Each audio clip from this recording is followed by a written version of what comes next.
Hi guys, we are fishing Sylvan Lake today. We'll try some whitefish.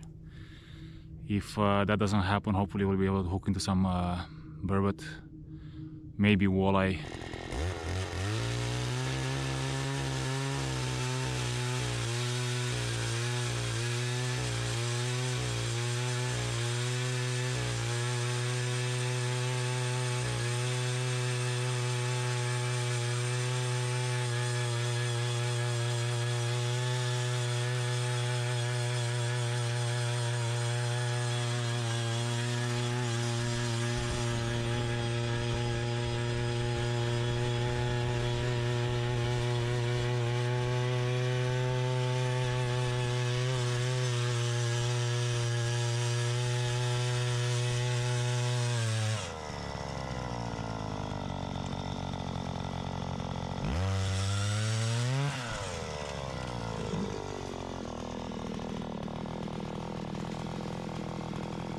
Very nice people, always putting up with all this noise on the lake. But there must be that one house with somebody poking at a voodoo doll as we speak. You know, Emil, when your knee starts hurting, that's what's happening.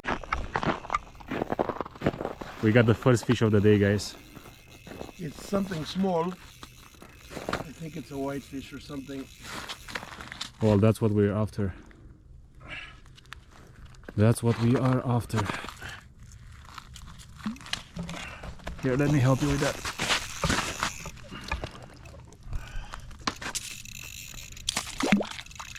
Come. Oh, it's a whitefish. On a slender spoon. Very nice. On a gold slender spoon, guys. Right here. Wow. We'll cook it up. We'll have a nice meal.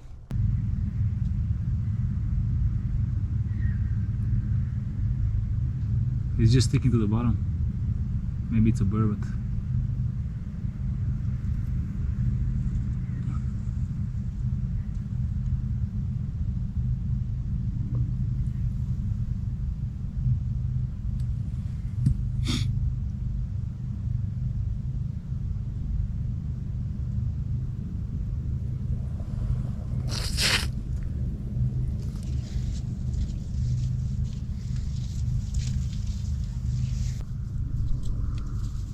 That was a whitefish. Check the south and left.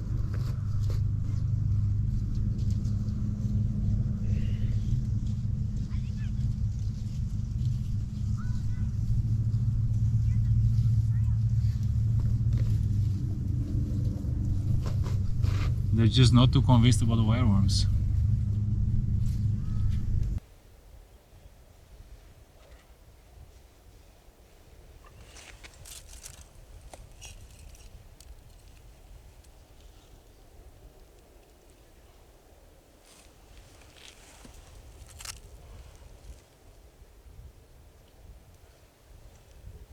We're gonna try bouncing a little bit, guys. Let's see how it goes.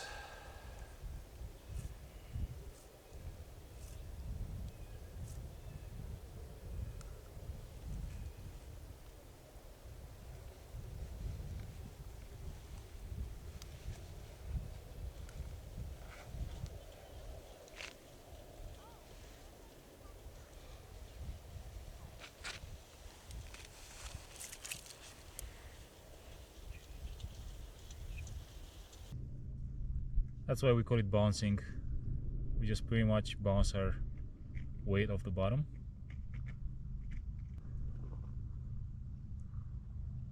It's usually a more effective technique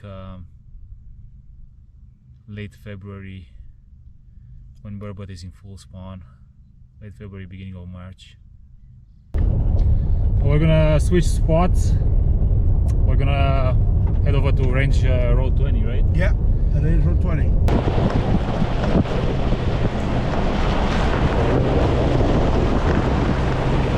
Trying now on second location. No bites yet. It's slowing down a bit. We talked to some people around us. Last fish they caught was probably an hour ago. Anything? Nope. No and a thumbs up.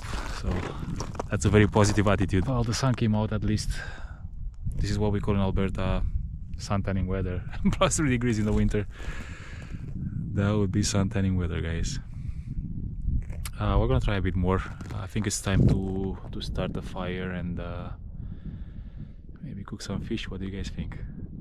Let's do it. Yeah, we're gonna set up our little fire here. For those of you guys wondering what I'm using for a knife, Morak Knife Companion. I absolutely love this real knife. Really good sandvik steel. It takes a really good edge and it stays razor sharp for, you know, decent amount of time. It's not the best, it's not a D2 steel, but it will do. It's stainless steel, which is really good in the field. So what I'm going to do now, I'm going to do some wood shavings so we can start our fire.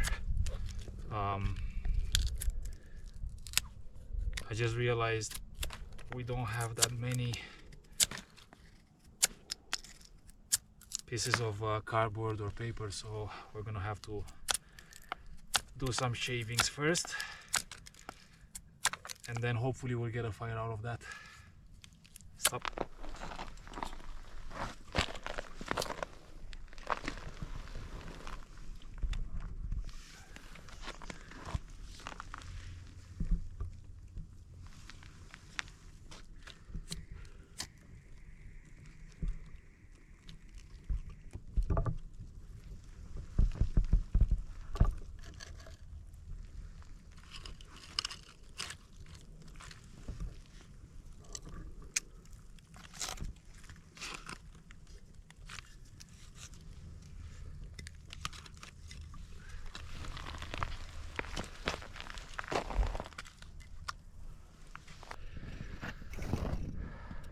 Good job, buddy.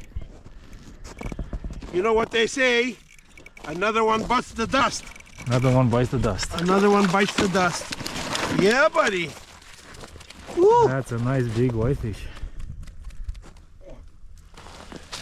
And he got the wireworm this time. Gold wireworm. So check this guy out. Yeah. I'm here trying to start the fire and he catches a fish on my rod. Good job, man. Yeah. On the gold wireworm right here. Good job. Whoops. So this is what Okay. this is what did the trick. This little guy. Alright guys, so we got the fire going. Emil caught a fish on my rod. Couldn't have asked for a better day. There he is trying to catch one more. Yeah, fish are here. Fish are here, have no fear. Fire is going. We finally got the fire going. We're not fire experts. I mean, all the props to everybody who can start the fire in a primitive way. We'd be dead without a lighter and some paper to start it. This should be pretty tasty. I am so excited to try it.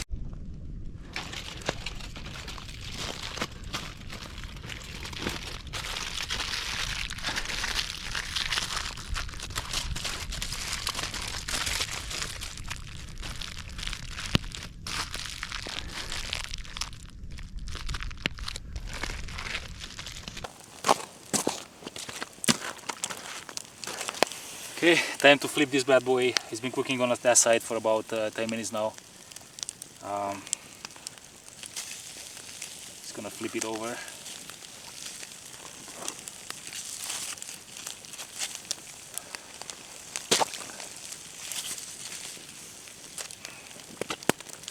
If I can.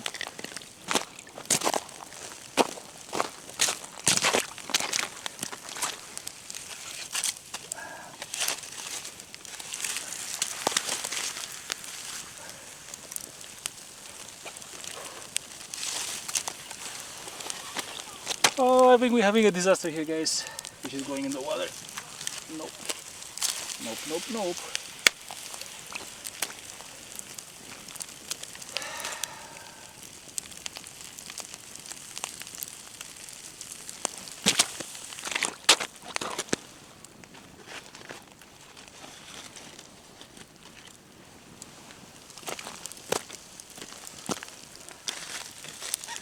Success.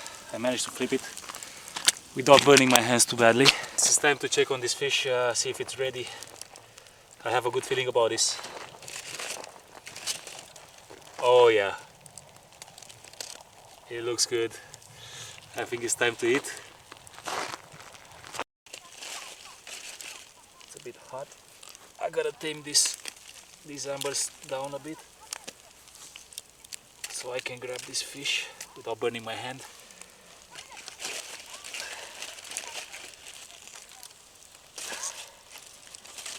Beautiful.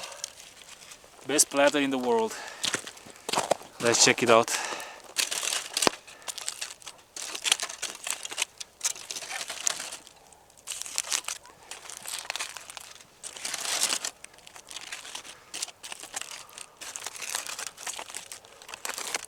And look at that goodness, guys.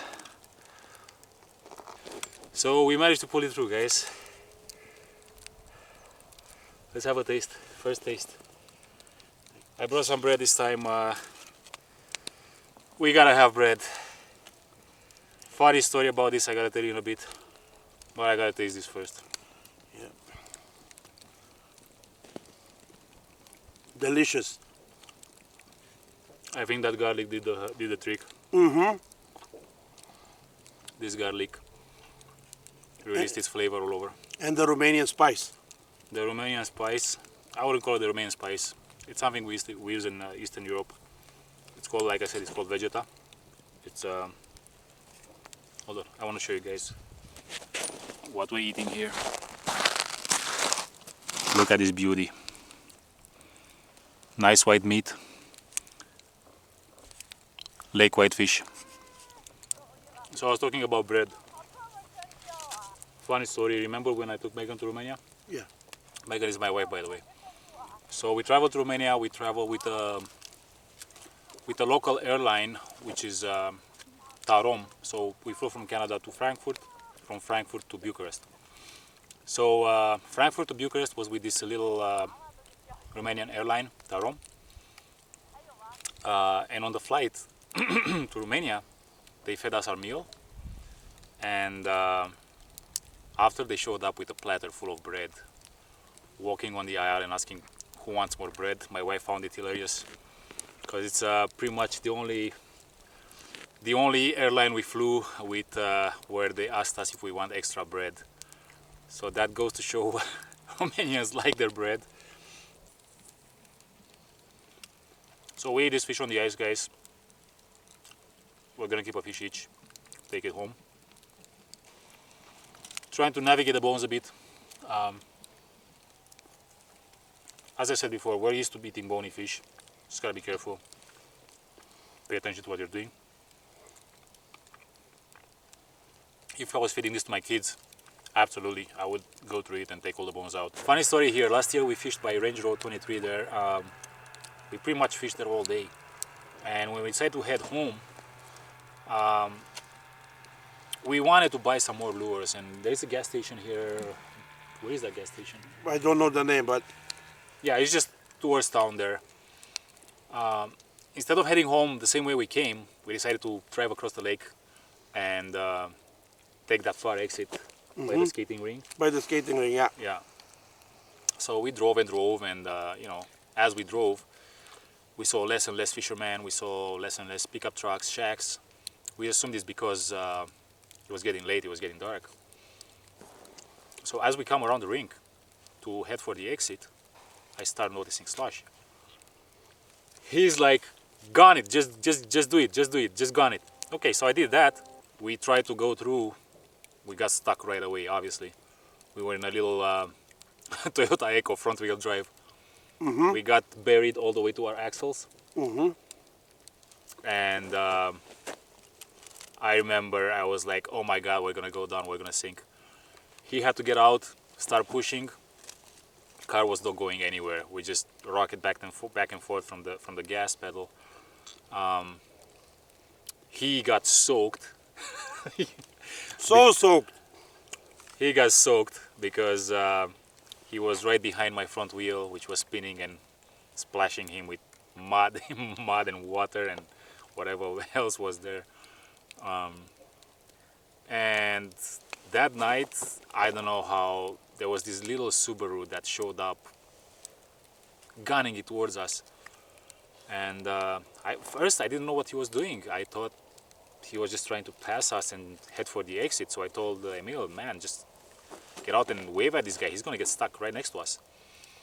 He he posts himself in front of the car. He starts waving. Car stops. It turns out this guy had seen us from the road getting stuck, and he came all the way around the lake to pull us out. To pull us out. Man, if you see this today, thank you. I don't know if I got to thank you enough that day. Thanks again. You pulled us out. This lake is 150 kilometers away from where we live, so To get stuck, it's kind of a bad idea. to get stuck is a bad idea. Yeah, we would have spent